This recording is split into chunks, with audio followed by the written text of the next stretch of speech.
Bienvenue dans l'apprentissage de ArcGIS Desktop. Et cette vidéo est dédiée à la prévisualisation des données dans ArcCatalog. Dans une vidéo précédente, nous avons déjà vu l'onglet contenu. Aujourd'hui, on va voir l'onglet aperçu. Donc, c'est dans l'onglet aperçu que vous pouvez prévisualiser vos données, que ce soit leur forme géométrique ou bien les données attributaires, les données descriptives, ou bien vous pouvez aussi faire un aperçu ou bien une prévisualisation en 3 dimensions des données qui sont bien sûr en 3D. Et vous sélectionnez une source de données, par exemple département. Après, vous cliquez sur l'onglet aperçu. Donc là, vous avez le contenu de votre source de données département. C'est l'ensemble des départements du Niger. Dans l'onglet aperçu, vous avez plusieurs modes de prévisualisation, dont les modes géographie, les modes table. Nous allons commencer avec le mode géographie qui est choisi par défaut. Quand vous êtes en mode aperçu géographie, il y a cette barre d'outils qui devient active. Donc c'est au niveau de cette barre d'outils bien sûr que nous avons créé des miniatures dans une vidéo précédente. Vous avez un bouton ici qui vous permet d'identifier un objet géographique. Vous avez ici des boutons qui vous permettent d'aller au cadrage précédent et au cadrage suivant. Ici, c'est pour avoir une vue générale de vos données géographiques. Ici, c'est pour pouvoir déplacer la vue tout en maintenant les zooms constants. Ça, c'est pour zoomer en avant, pour zoomer en arrière. Donc, nous allons essayer de faire un zoom avant. Par exemple, on va zoomer sur la région de Maradi. Voilà, à chaque fois quand vous cliquez sur un point, la carte est centrée sur ce point et il y a un zoom qui se fait. Donc, nous pouvons ici dézoomer. Donc, bien sûr, après avoir zoomé, vous pouvez faire des zooms cadrés. Ça veut dire vous cliquez sur un point, vous maintenez le bouton de la souris et vous tirez pour dessiner un rectangle. Et bien, la carte sera centrée sur ce rectangle. Voilà, donc nous pouvons nous déplacer et nous pouvons toujours faire revenir à la vue générale. Nous pouvons aller au cadrage précédent au cadrage suivant. Voilà, notre dernier cadrage, c'est la vue générale. Donc, le bouton I nous permet d'identifier les entités géographiques. Par exemple, ici, ça doit être quel département? Le département de Tesker. Donc, il suffit de cliquer. Il y a une fenêtre qui s'affiche qui vous donne l'ensemble des données attributaires de cette entité. Donc ici c'est d'abord chef, polygone, région Zender, département Tesker. Ici c'est le département d'Ingal dans la région d'Agadez. Voilà, département d'Ingal. Ça c'est le département de Bilma. Voilà le département de Difa. Ça c'est l'ancien département de Mainesoroa parce que maintenant il a été partitionné en 2 départements, celui du Goudou-Maria et Mainesoroa. Donc ici c'est le département de Filengue. Voilà, là c'est le département d'Abalak dans la région de Tawa. Ici c'est le nouveau département de Gouré parce que qu'il a été partitionné aussi en 2 départements, Tesker et Gouré. Là j'ai le département de Mayaï dans la région de Maradi.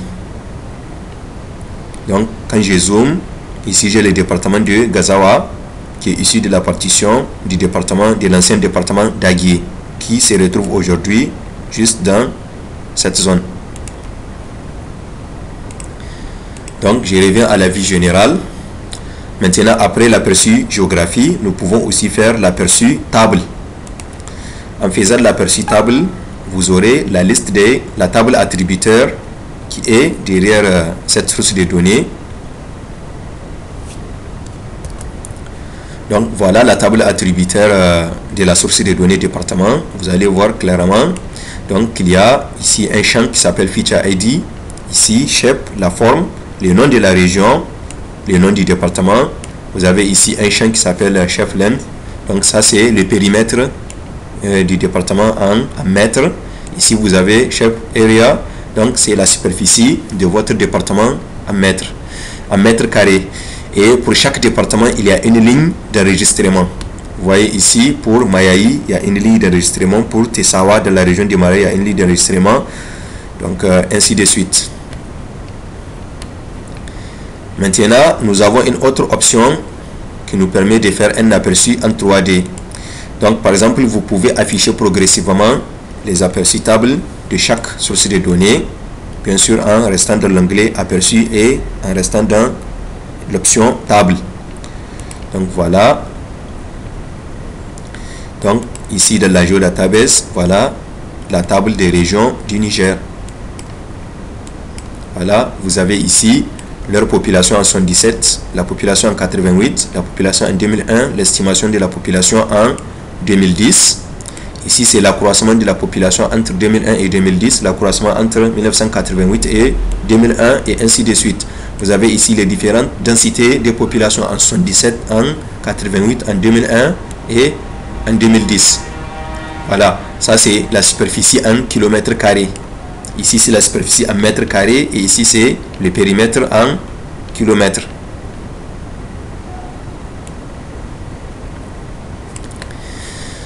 Donc, quand vous êtes dans l'onglet, dans l'option aperçu table, vous pouvez faire des tris, vous pouvez faire des statistiques. Par exemple, pour trier les régions, les noms des régions par ordre alphabétique, donc il suffit de faire un clic droit sur l'entête du champ. Et vous pouvez choisir ici tri croissant, tri décroissant ou bien des options de tri avancé. Bon, il y a une option ici, par exemple, supprimer les champs. Ça, c'est une option qui est irréversible parce que quand vous supprimez les champs, il est supprimé à jamais. Donc, par exemple, ici, j'ai fait tri croissant. Donc, voilà, par ordre alphabétique, il y a la région d'Agadez et à la fin, il y a la région des Anders. Par exemple, ici, je peux aussi trier la population des régions par ordre croissant pour savoir quelle était la région la plus peuplée en 1977 et quelle était la région la moins peuplée. Donc quand j'ai fait tri croissant, donc je vais voir que la région d'Agadez était la moins peuplée avec 124 985 habitants et la région des Anders était la plus peuplée avec 1 million et avec 1 million 2222 habitants. Voilà. Donc quand je double-clique aussi, il y a un tri automatique qui est fait. Que ce soit si vous êtes en mode tri croissant, en double-cliquant, vous serez en tri décroissant, ainsi de suite. Par exemple, vous pouvez faire des statistiques également sur les données numériques. Par exemple, ici, c'est l'estimation de la population en 2010. Si je vais avoir la population totale du Niger en 2010, une moyenne de la population par région, ainsi de suite. Donc, j'ai fait clic droit sur l'entête du champ et j'ai fait statistique. Donc là, j'ai 8 régions au total. Ici, j'ai les minimums, ça veut dire la région la moins peuplée qui a 473 563 habitants. La région la plus peuplée, c'est 3 21 169. Ça doit être la région des Maradi, qui était la plus peuplée en 2010. Donc ici, j'ai la somme, ça fait 15 203 822, qui me donne bien sûr la population du Niger en 2010, ou bien son estimation. Voilà la moyenne de population par région, à savoir 1 900 477. L'écart type de population par région, c'est 911 502 habitants. Donc, ce qui veut dire que la population du Niger est très mal répartie, avec un écart type de presque 1 million d'habitants. Donc, voilà ici une distribution, un histogramme classique qui vous donne la distribution des populations par région en 2010. Vous pouvez aussi changer pour afficher les statistiques pour d'autres champs. Par exemple, en 2001, voilà, en 1988 et en 1977. Pour les densités aussi, vous pouvez les afficher. Par exemple, on peut savoir en 2010 quelle était la plus forte densité de la population. Donc, c'était jusqu'à 4873 habitants par kilomètre carré. Selon vous, c'est quelle région? Ça doit être la région de Niamey. Par exemple, nous pouvons venir ici dans densité en 2010. Donc, nous pouvons faire un tri croissant. Voilà, la région la plus dense, c'est la région de Niamey. Donc, qui est suivie par la région de Maradi, ensuite Dosso, Tillabéri, et la région d'Agadez est la région la moins dense avec combien d'habitants au kilomètre carré en 2010? 0,78 habitants au kilomètre carré. Maintenant, nous allons faire l'aperçu géographie pour les autres couches. Voilà, les départements, les communes de la région des Anders, limites, villes, les communes ici dans la géodatabase, ici.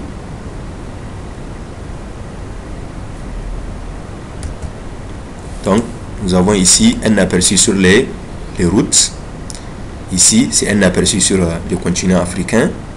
Ça, c'est un modèle numérique des terrains du Niger avec la résolution de 30 arcs secondes. Donc, le modèle s'appelle GTOPO 30. Ça, c'est la limite du Niger. Et ça, c'est un autre modèle numérique des terrains de la zone ouest qui couvre à peu près Niamey. Donc, avec une résolution de 30 mètres. Donc, voilà les modèles numériques des terrains. On peut aussi faire un aperçu géographie sur la carte des Anders, le document ArcMap. Nous avons aussi la possibilité de zoomer. Voilà, vue générale. Nous pouvons zoomer sur la légende pour voir exactement de quoi il s'agit. Là, nous avons les localités et leur population par 1000 habitants. Donc, les villes de moins de 15 000 habitants, 15 000 à 50 000 et plus de 50 000 habitants. Donc, nous pouvons glisser, nous déplacer pour voir ces différentes localités. Voilà, vue générale. Je peux aussi afficher cette carte du Niger qui a été scannée et géoréférencée. Voilà l'aperçu sur les fichiers de couche et l'aperçu sur le fichier TIN. Ça, c'est un modèle numérique de terrain également qui présente la zone du Mouraren jusqu'en allant vers l'est, vers les montagnes de l'Aïr. Voilà la zone montagneuse et ça, c'est la zone du Mouraren. Donc, ça, c'est une donnée qui est en 3 dimensions. Nous allons voir comment pouvoir l'afficher en 3D. Pour l'afficher en 3D, il suffit d'aller dans personnaliser. Ensuite, extension. Vous allez activer l'extension 3D, 3D Analyst. Vous pouvez aussi activer les autres extensions si vous voulez. Voilà, je vais les cocher toutes. Après, j'ai fait fermer. Et là, je vais voir au niveau du choix du type d'aperçu, il y a un aperçu 3D qui s'ajoute. En plus de géographie table, il y a un aperçu 3D qui s'ajoute. Donc, je clique sur 3D et là, ça me donne un aperçu en 3 dimensions. Là, vous avez la zone des montagnes de l'Aïr. En partant vers l'ouest, vers Imouraren, vous voyez que le terrain est pratiquement plat. Voilà, ça c'est un aperçu en 3 dimensions. Donc, c'est tout pour cette vidéo. Donc, la prochaine vidéo sera consacrée à l'onglet et description. Merci.